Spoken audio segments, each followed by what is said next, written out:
நன்றி சொல்றது யாருக்கும் விசுவாசிக்கலாமேன்னு சொல்லுவேன். இப்போ தேவ சமூகத்தில் வந்து 4-1 கும்பலில் சில பேர் சொல்லுவாங்க, அந்த மாதிரி கூப்பிட்டா தேவன் புரியாது, என்னை நோக்கி உண்மையாய் கூப்பிடு. ஹல்லேலூயா. இப்போ இதே சமூகத்தில் உட்காந்துருக்கோம், பிள்ளைங்க வந்து அம்மா கிட்ட கேட்டுனே இருக்கு, அம்மா கடைக்கு கொடுக்கலன்னு வச்சுக்க டக்குன்னு அப்பா கிட்டேயும் கேட்கும். சில பிள்ளை 2 பேர்கிட்டையும் கேட்டுனே இருக்கும், யார் கொடுத்தாலும் சரி பெஸ்ட்டு தான். ஆனால் பெற்றோர் உஷாராயிடுவாங்க, ஃபர்ஸ்ட் டைம் கொடுத்துருவாங்க உஷாராயிடுவாங்க, செகண்ட் டைம் நீ 2 பேர்கிட்ட ஐஸ் வச்சுன்னு இருக்க, சரி அம்மா செய்வாங்கன்னு அப்பா விட்டுருவார், அப்பா செய்வார்னு கடைசியில் அந்த பிள்ளை தான் என்ன பண்ணும், ஏமாற்றப்படும்.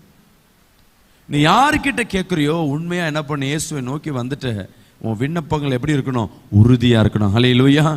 நம்பிக்கையாக இருக்கணும், உண்மையாக இருக்கணும். ஆண்டவரே நான் உண்மையாக உன்னை நோக்கி கூப்பிட்றேன். ஆண்டவரே இயேசுவை உண்மையாய் நோக்கி கூப்பிடுறதுனா என்ன அர்த்தம், அவர் சத்தியங்களை அவர் கற்பனைகளை கை கொள்ளுகிறவன் பாக்கியவான்.